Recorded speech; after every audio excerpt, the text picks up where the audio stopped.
Amis pêcheurs et fidèles abonnés, salut! On se retrouve enfin pour le troisième volet de notre trilogie sur le frolic.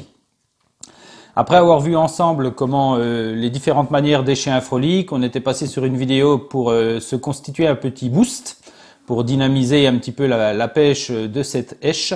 Et là, le troisième volet va consister à vous montrer, vous savez que l'inconvénient du frolic, c'est sa dissolution plus ou moins rapide dans l'eau en fonction de la température justement de la rivière ou de l'étang ou du plan d'eau que vous pêchez. On sait que le frolic, par expérience, je sais que dans les eaux froides, il va tenir 2 heures à 2h30 à l'hameçon. Et quand les eaux se réchauffent, on arrive rapidement à 1 heure de tenue, voire des fois même 45 minutes, voire moins, quand l'eau est vraiment très chaude en été. Alors, il n'y a pas de recette miracle, mais il y a quelques petites solutions pour essayer de conserver le frolic un peu plus longtemps et donc pouvoir être en action de pêche un peu plus longtemps sans avoir à remonter la ligne, ce qui génère du bruit et puis du stress aux poissons. Donc voilà. Donc la solution, ça consiste pardon, de réaliser une petite patte d'enrobage pour les frolics et également je vais vous donner une petite solution palliative au frolic, c'est-à-dire ne pêcher avec du frolic mais plus dans la constitution du de la petite croquette pour chien, de la faire sous forme d'une bille. Alors ce ne sont pas des bouillettes, les recettes de bouillettes au frolic, je vais pas vous en présenter une, il y en a suffisamment sur YouTube, il vous suffit de taper recette bouillettes frolic et vous allez en avoir toute une cargaison. Je vais mettre quand même le lien ici ou ici, je sais pas trop où ça apparaît, de ce qui est pour moi la meilleure recette de frolic de Carpe Maniac. Je vais vous mettre le lien là-haut, ça vous pourrez cliquer et aller voir une recette pour ceux qui veulent se fabriquer des bouillettes au frolic. Là, ce ne sont pas des bouillettes, ce sont les frolics en fait que je vais changer de forme et que je vais transformer en billes, et ce qui va leur permettre de rester un peu plus longtemps à l'hameçon, de durer un peu plus longtemps.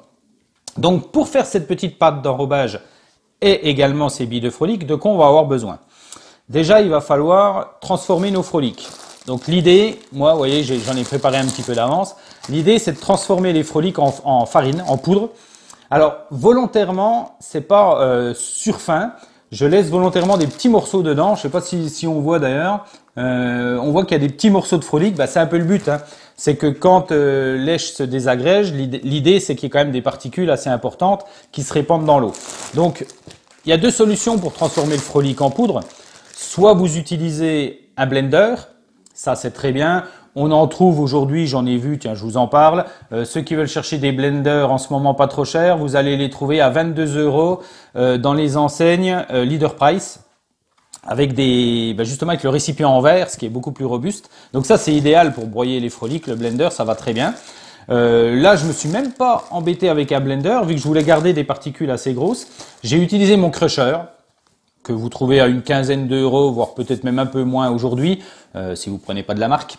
Bien évidemment, si vous prenez de la marque, vous allez le payer bonbon. Donc voilà, le fait de crusher, moi je l'ai cruché et c'est très bien. Donc on va avoir besoin de ça, élément de base bien entendu. On va avoir besoin d'un œuf. Alors, je vous fais la démo avec un œuf. Bien entendu, vous pouvez le faire avec 5 ou 10 œufs si vous voulez rouler une quantité plus importante. Moi, c'est vraiment pour la démo.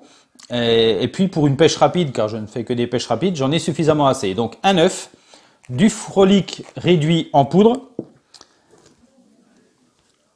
du viandox. Même recette que pour le boost, hein. Viandox, un peu de sucre glace,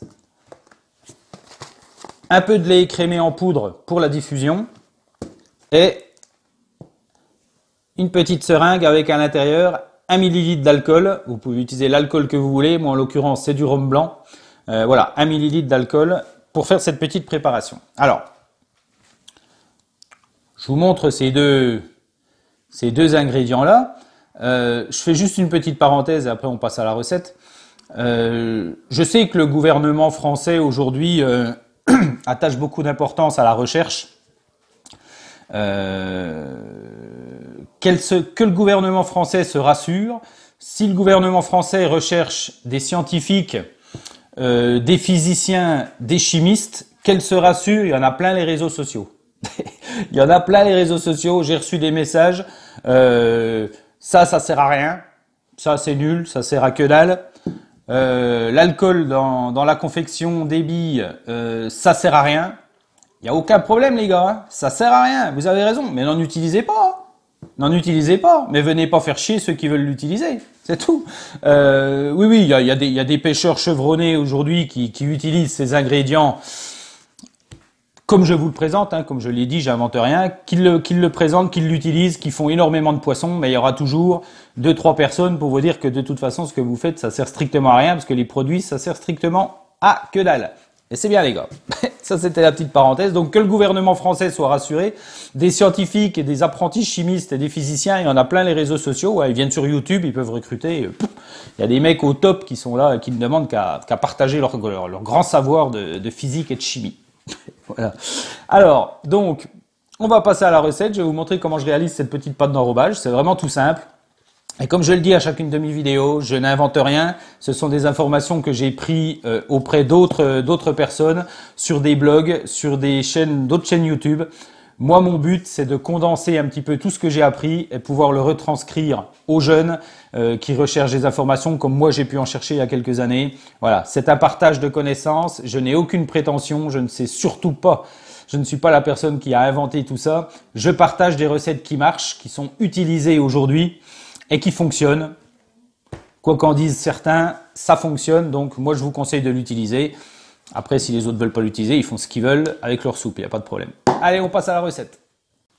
Voilà, donc je viens de préparer l'œuf. Hein. Donc bien entendu, là je vous fais la démonstration pour une toute petite quantité, c'est vraiment pour montrer. Après, je vais pas vous donner de quantité, hein. Chacun fait un petit peu. Moi j'ai toujours fait un petit peu au pif comme ça. Quand c'est pour de la confection de bouillettes, il faut être beaucoup plus rigoureux pour les quantités, pour que la mécanique se passe bien. Là, en l'occurrence, c'est pas le cas, c'est une petite pâte d'enrobage. Voilà, donc un œuf. On va rajouter un peu de viandox. Alors le viandox, si on veut parler quantité, les youtubeurs qui préparent des... J'en fous partout, quel cochon. Les youtubeurs qui préparent des bouillettes au frolic préconisent souvent 2 cuillères à soupe pour 10 œufs. Là, en l'occurrence, on est sur un œuf, donc je vous conseillerais l'équivalent d'une toute petite cuillère à café. Moi, je vais faire au feeling comme ça, en mettre un tout petit peu. Je ne vais pas en mettre au large. Voilà, là, on a l'équivalent d'une cuillère à café. C'est largement suffisant, hein, c'est un produit qui sent très bon, qui sent très fort. Voilà, ça se suffit à lui-même. On va déjà mélanger ça.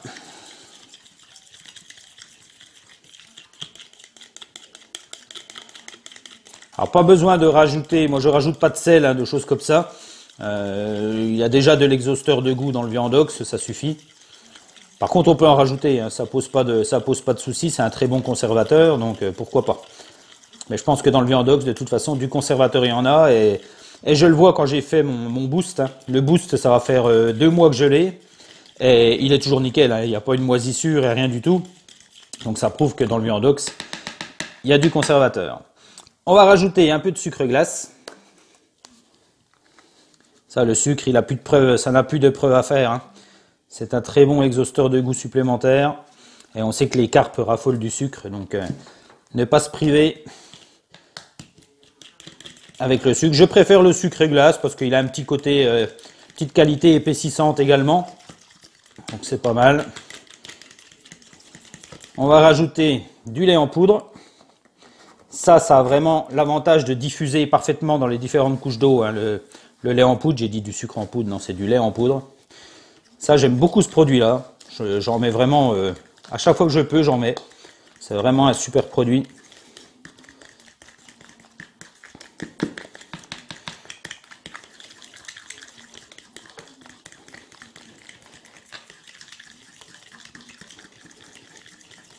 Alors, la petite touche finale, c'est le millilitre d'alcool. N'en mettez pas plus. Hein. Pour un œuf, si vous faites pour 10 œufs, vous mettez 10 millilitres. Tac. Alors ça, certains, attention, hein, je chambre volontairement, hein, parce que j'aime bien rigoler. Le YouTube, c'est avant tout un plaisir. Hein. On a essayé de m'expliquer que l'alcool avec la cuisson partait en fait. Et qu'en fait, il ne restait que le goût, mais que l'alcool, lui, disparaissait.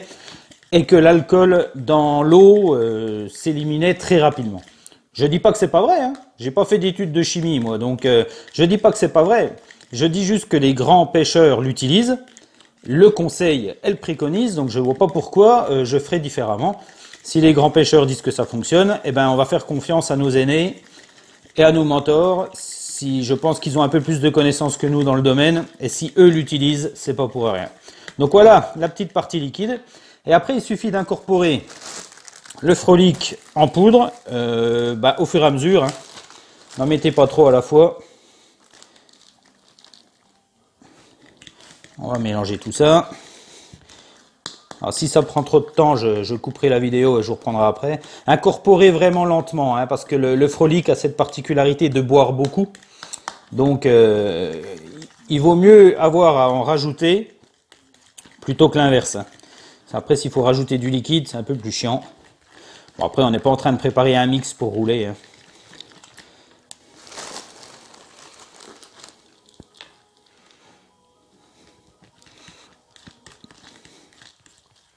Vous voyez, on voit que le Frolic, ça boit beaucoup. Hein. Pas hésiter à laisser, vraiment laisser prendre le temps aux farines. Donc, vous voyez, il y a quand même des particules. Hein, vous voyez, c'est volontaire. Hein, c'est vraiment pour que ma pâte d'enrobage, elle puisse diffuser au maximum. Je ne cherche pas à faire de la farine ultra fine, bien au contraire. S'il y a des morceaux, ça n'en sera que meilleur.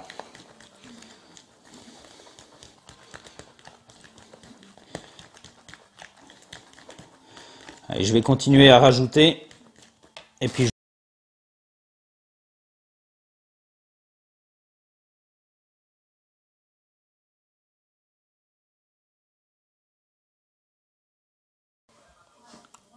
voilà, donc là on a une pâte qui commence à devenir pas mal. Alors pour le pétrissage, je remets juste un petit peu au fond d'un moule. Hein, vous voyez, j'ai juste remis un petit peu de farine de blé.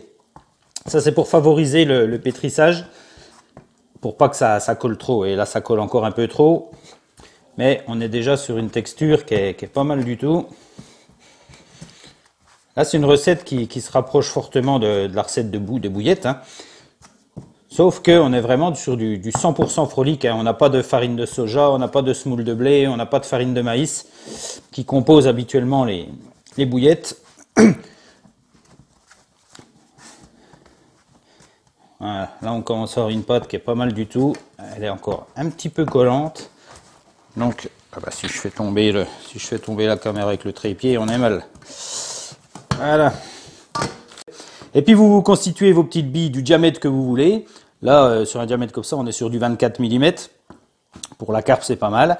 Et puis le top, c'est d'avoir votre petite bille cuite. Et puis après, à l'hameçon, vous rajoutez la pâte d'enrobage. Hein, vous enrobez votre bille avec. Et puis vous vous retrouvez avec une bonne patasse comme ça, qui va se dissoudre déjà la pâte d'enrobage en premier. Et puis après, la bille qui va se dissoudre également. Et on va gagner quasiment 2 heures de pêche pour un Frolic. Donc voilà. Voilà les amis, tout ce qu'on peut dire sur le Frolic, hein, je crois que c'est déjà pas mal, 3 vidéos. La manière d'écher, le petit boost maison, la pâte d'enrobage et la bille de Frolic. Si vous mélangez tout ça, vous allez découvrir que le Frolic est une èche super attractive. On fait beaucoup de poissons avec. L'inconvénient qu'on peut trouver au Frolic, c'est qu'effectivement c'est une èche qui n'est pas très sélective. Donc pour prendre des carpes, il faut, avec les Frolic, il faut accepter d'attirer les brèmes, les chevennes, les silures bien évidemment. Et donc l'idée du Frolic, c'est soit d'en mettre plusieurs sur le cheveu, soit de faire des bonnes billes comme ça. Là avec la pâte d'enrobage, on est quasiment sur du 27-28 mm. Vous inquiétez pas, hein, une carpe, ça, elle les prend sans aucun problème. Ça limitera les blancs. Et puis, ça va attirer le silure également. Mais bon, sur la rivière Saône, jusqu'à présent, les silures sont pas trop venus m'embêter avec ça. Donc voilà, mes amis. Tout ce qu'on peut faire avec un produit de base, le Frolic, qui je rappelle est un produit pas très cher. Hein, on est à 4 € le sac de Frolic d'1,5 kg. Ça nous fait moins de 2 euros. Ça nous fait un peu plus de 2 euros le kilo. Donc c'est quand même vachement intéressant, c'est économique. Moi, je ne roule que des billes à la main comme ça pour la consommation du jour, parce que je ne vais pas amorcer avec. C'est pour ça que moi, un boudin comme ça, j'en ai largement assez pour une partie de pêche. Je vais amorcer avec des Frolic, bien entendu, et je pêche avec ça. Voilà mes amis, vous n'allez pas revoir ma tronche, c'est pas un problème, c'est pas ce qu'il y a de plus intéressant. Donc je vous souhaite une bonne journée, merci d'avance pour votre visionnage, encore merci pour tous vos abonnements. Les petits lots pour les gagnants sont partis la semaine dernière, et ma foi ils sont arrivés à destination. Les prochaines aventures, je suis toujours à l'affût pour les tutos. Et puis si je trouve des bons plans, bah, vous serez les premiers à en bénéficier. Voilà les amis, à très bientôt. Merci de votre fidélité. Bonne pêche pour la session du printemps et à ciao.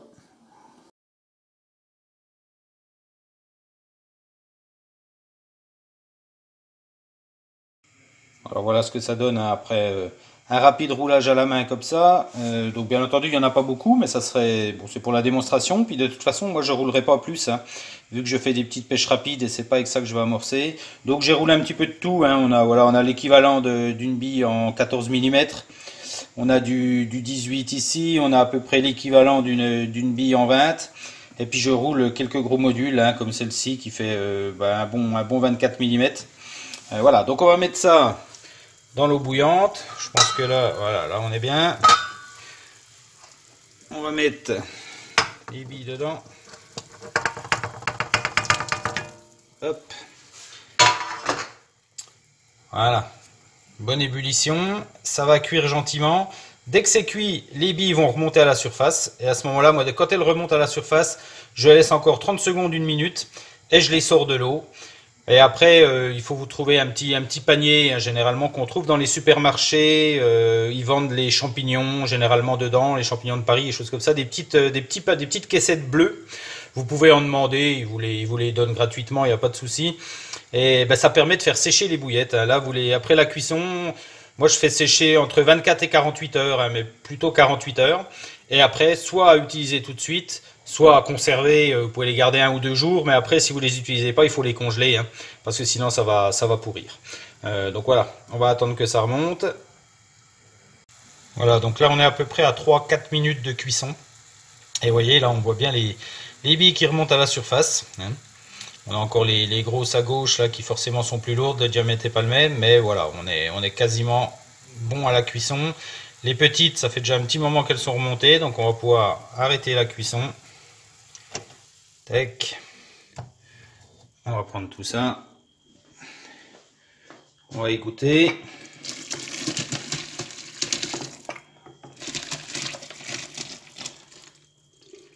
Tac.